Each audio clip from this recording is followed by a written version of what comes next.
एक बार गौतम बुद्ध अपने शिष्यों को उपदेश दे रहे थे।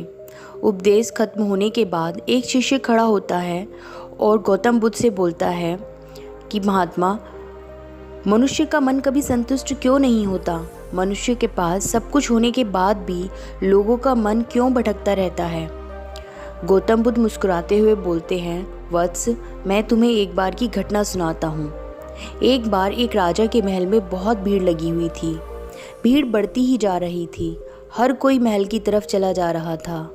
हुआ यूं था कि उस दिन सुबह राजा के पास एक बौद्ध भिक्षु आए थे और उस बौद्ध भिक्षु ने राजा से कहा कि क्या उसे भिक्षा में कुछ कीमती चीज़ मिल सकती है।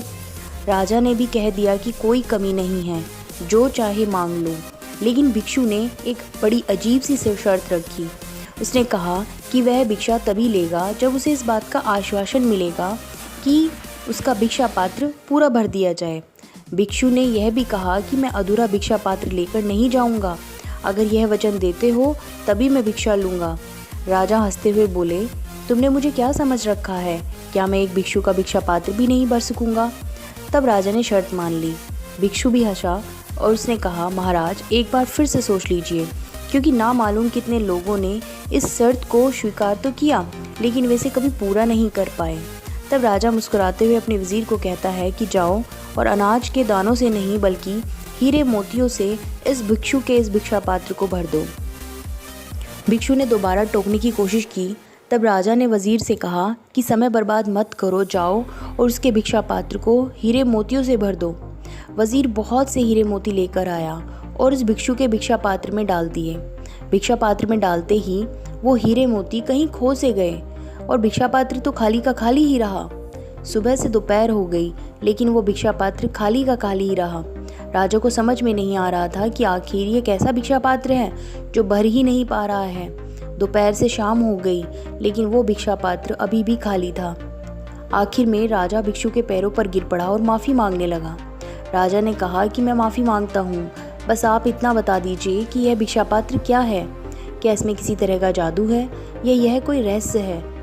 तब उस बौद्ध भिक्षु ने बताया कि ये ना तो कोई जादू है और ना कोई रहस्य है। एक बार मैं शमशान घाट से गुजर रहा था तो मुझे वहाँ एक आदमी की खोपड़ी पड़ी मिली। मैंने उसी को अपना भिक्षा पात्र बना लिया और मैं आज तक खुद भी हैरान हूँ क्योंकि इंसानी मन से बनी ये खोपड़ी कभी भरती ही नहीं। गौतम बुद्ध अपनी कहानी को विराम देते हुए कहते हैं, आप अपने मन और शरीर की इच्छाओं को कभी पूरा नहीं कर सकते। यदि आपको महानता हासिल करनी है तो शरीर और मन के इस चक्र को तोड़कर आपको इससे ऊपर उठना होगा। हमारा मन लालच से भरा होता है, इसे कभी नहीं भरा जा सकता। लोग सिर्फ इस भ्रम में जीते हैं कि शायद कल मेरा मन भर जाएगा, लेकिन ईश्वर ने मन को बनाया ही इसी प्रकार है कि उसे कभी भरा ही ना जा सके। हमारा मन हमें हमेशा किसी न किसी चीज़ के लालच में फंसाए रखता है और हमें हमारे लक्ष्य से दूर कर देता है। जो लोग अपने मन को कंट्रोल करके लगातार अपनी सफलता के लिए काम करते हैं वही लोग दुनिया में आगे बढ़ पाते हैं। इसीलिए अपने मन को ऐसी चीज़ों से दूर रखें जो आपके जीवन में मुसीबत खड़ी कर सकती है। अपने मन को उतने में ही संतुष्ट रखना सीखें जितना आपको मिलता है। ज़रूरत से ज़्यादा चीज़ों की चाहत रखना अक्सर हमारे दुखों का कारण बनती है। दोस्तों, ये कहानी अगर आपको पसंद आई हो तो इस वीडियो को लाइक और शेयर करना ना भूलें। ऐसी बेहतरीन कहानियों के लिए मेरे चैनल प्रीति चौधरी वॉइस को सब्सक्राइब ज़रूर कीजिए। धन्यवाद।